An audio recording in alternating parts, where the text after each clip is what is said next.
crystal in my hand. Finally, the real match can begin.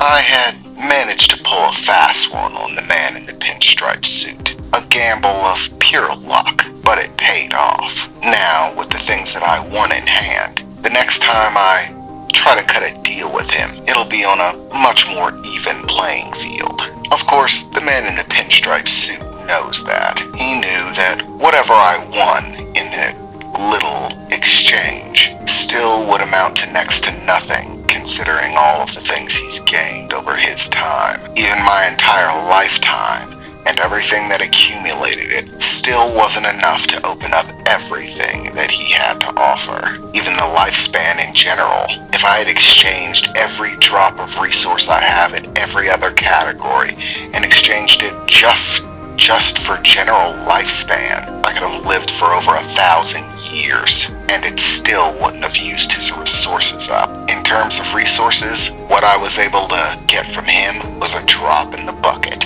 and he knew that. But now, I could at least even things out a bit for the next time I had to deal with him. The 3 construct abilities that I got basically amount to powers that aren't powers yet. I tried to glance at what I could of what the construct abilities actually added up to, but in a basic sense, all the magical powers that the man in the pinstripe suit deals out are essentially construct abilities that have been fully realized, meaning, like machines, he's put them together to work in a certain fashion and create a specific function. With the construct abilities adding up to 3 of them that I got from him, I'm able to do the same, just for myself. And he just has to foot the bill, meaning I get to set the terms of how the ability actually works, what it draws from, what it uses, what I gain from its use. Those will definitely come in handy in a number of ways, once I establish what I actually want to make them into. But in order to do that, I actually need to know about magic. So I acquired the magic index. With the magic index in hand, I can quickly look up any information that I need in order to learn more about magic, how it works, how to perform it. As long as the pinstripe man has that information at his disposal, so do I, at least in terms of actually being able to learn or perform basic magic abilities. But as I don't fully understand magic myself yet, I'm still not sure how much use I can actually make of it. It'll only help even the playing field in terms of what magic can do.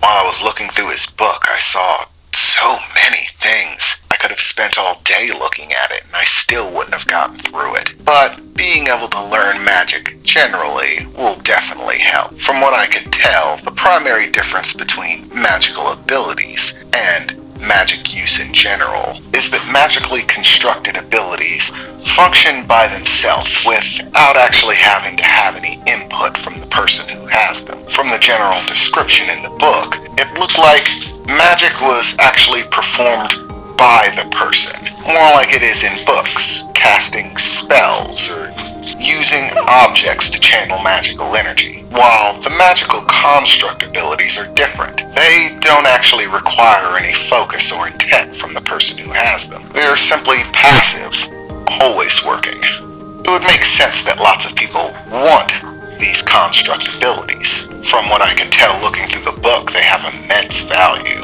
which is why I was only able to get 3 of them, even when I bartered away everything. If they're that difficult to acquire, then there's no chance that most people will have access to that many. I'd be willing to bet that even people who are well-rounded in magic and who have spent their entire lives doing it barely have one. I'd imagine the amount of energy that goes into producing them is simply too large for most people to try to output. But the pinstripe man isn't most people. Trust me, he has more than enough juice to accomplish it. And hand them out like Christmas candy in order to make profit from whoever he feels like. It all depends on how much I can learn from the compendium of knowledge. If anything, that's going to be the defining feature of what decides how our next interaction goes. To the pinstripe man, I suppose this amounts to an investment. Being able to turn a profit, and how much profit you turn, tends to depend on the people you deal with. Like the difference between dealing with somebody who owns a barber shop and dealing with an industrial tycoon. Our first interaction, I basically had very little to offer. Even if I sold him everything I possessed, it still wouldn't add up to much in comparison to the vast amounts of power he's accumulated. It would be like the man who owns the largest company you've ever heard of trying to cut a deal with a turnip farmer. There's simply nothing in it for the tycoon. But with a little investment, turning a simple turnip farmer into a man who owns a turnip empire can be quite beneficial. Honestly, that's the only reason my little game with the man in the pinstripe suit actually flied.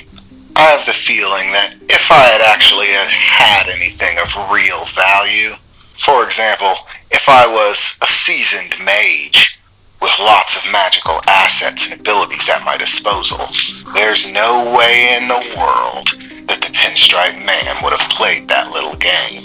The odds were simply too random, but by taking a risk and letting me turn that first interaction into a gamble, he essentially allowed an investment into a small business. And now, with the resources I acquired, the next time I come to deal with him, the value of our exchange will be far greater. I took a deep breath, lied down on my bed. I do not think that I could handle absolutely anything else today. I crawled into my bed. I didn't even bother to take off my clothes. I just pressed my head into the pillow and slept. I'll just think about the rest tomorrow. Tonight? Oh, tonight just needs to end.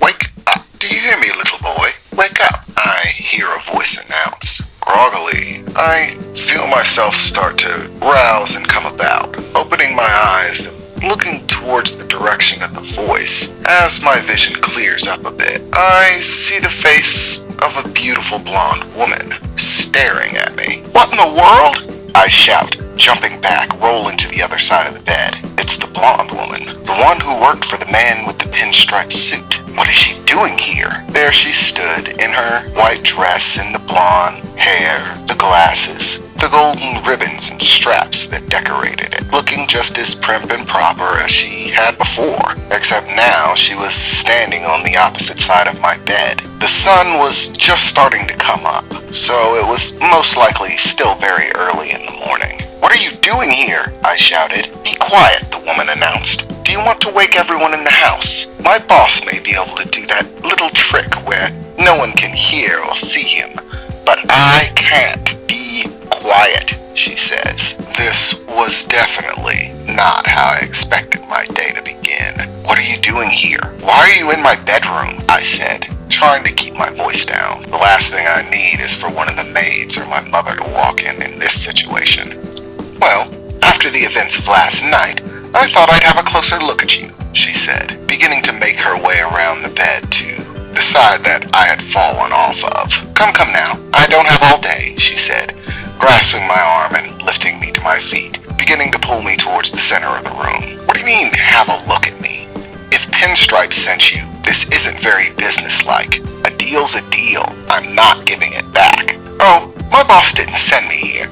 I'm here of my own accord, she replied, as she placed me in the center of the room and started looking at me very closely, as if she was examining something. She began lifting my arms and pulling at my shirt in different places, looking at my hair and head, the palms of my hands even. I pulled away from her. What in the blazes are you doing? I said, as I backed away. Well, if you're going to keep moving about, this is going to take all day, she said. Aseclia Asatora, she announced, as suddenly a chair from the other side of the room flew over to my center placement, sweeping me into its seat. Valkyria Amosta, she said, and suddenly it felt as if I was pinned to the seat, unable to move, my arms placed on the rest, firmly feeling like they were attached, but there was nothing there attaching them. Emosta algaria sinceris, she said, placing a single finger upon my forehead. Suddenly, a bead of light emitted from the tip of her finger, pulling the tip of her finger from my forehead, pointing towards the center of the room. There was a flash of golden light, and suddenly, floating there in the center of the room, the image of gears. An endless number of gears simply floating about, intermeshing, moving from one place to another, locking into place and then beginning to move other gears, and then just as quickly moving to another place to do the same. Hundreds and hundreds of them, different sizes and shapes, seeming like they were made of different materials. Some looking golden, others bronze, some steel-like, and others black like iron. The woman stood there, examining the image of the floating gears moving about. "Nothing here seems peculiar at all," she said, hands on her hips, slowly circling the image. "Everything seems to be in its proper place, all working as functionally as normally as one could expect anyone to. There's a little dulling around the emotional center, but that's to be expected from your upbringing. It's so strange." "What is that?" I said, still strapped to the chair, trying to pull myself from it. "Oh, I'm sorry. This is your mind," she replied. "That's my mind?" I said, angrily. "Oh yes, it's a very simple spell. It shows the processes of one's mind as if they were gears in a clock, and everything appears to be working normally and in its proper place. It's so strange," she said, waving her finger, a gold shimmer at the tip. The image disappears. She grasps her chin as if she were thinking, looking around my room aberrantly, going from one object to the next. Books on the shelves, clothes on the dresser, pictures on the wall, family portraits sitting on my shelves and on my dressers. "You seem to dress normal. Everything seems to seem normal in your appearance and behavior. Your room seems quite out of the ordinary. Nothing spectacular. Nothing really odd at all. By all aspects and appearances, you appear to be just a normal boy." Yeah," I replied. "Of course. That's because I am a normal boy. Now let me up." She pointed at me, waving her finger, another gold shimmer, and suddenly I was able to stand from the chair again. "Ma'am, this is quite rude, and your behavior is completely unacceptable in proper society, and I would like you to leave," I said angrily. "For the time being, my business with the man in the pinstripe suit is done. Therefore, there should be no logical reason for you to be here," I said, staring daggers at her. And yet she seemed to completely and utterly ignore me, infuriating me even more. She simply kept looking around the room, examining everything. Books perhaps," she said, turning to my book collection. "Acilius Gallorum Allah," she announced, and suddenly all the books began to come off the shelves one by one, folding through the pages rapidly. Streams of golden light flowed from every book as the pages flew past, and just as fast as the pages flew past and the book suddenly closed and put back on the shelf, the next one would do the same. In only a few moments, every single book on my shelf had done it. Streams of golden light all flowed to the center of the woman's forehead. And once the last stream of light had faded and everything seemed normal again, she turned to me, looking upset again. "Nothing strange there either. All the books seem normal. There isn't even anything written in the margins. No strange notes or personal thoughts. I mean, it's proper etiquette to keep a book in good condition, but when it's yours, most people tend to write small notes, but you haven't written anything at all." She simply stood there, grasping her chin, focused, as if she were trying to figure something out. And then her eyes widened a bit, as if she had a thought. "Ah," she says, "perhaps it's your soul." She turned to me, opening her arms, gesturing for me to come forward. "Come now, boy, let me have a look at your soul." "No," I replied, shocked. "You cannot look at my soul. It's mine. Keep your hands off." She looked puzzled for a moment, and then she smiled. "Oh, perhaps that's it," she said, stepping forward, beginning to place her hands on the side of my face, looking me over.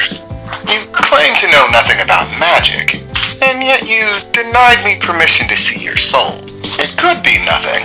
But then again, perhaps a preternatural sense. The ability to understand things of a magical nature without actually understanding them. A sixth sense of sorts, like being able to balance better than most, or having an extra sharp sense when it comes to the emotions of others.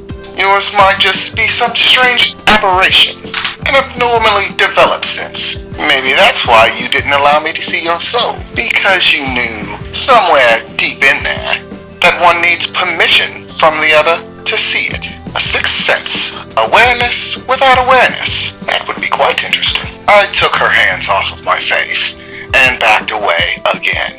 No, I said no because that's weird. It's an odd, strange, and uncomfortable request to ask of another person.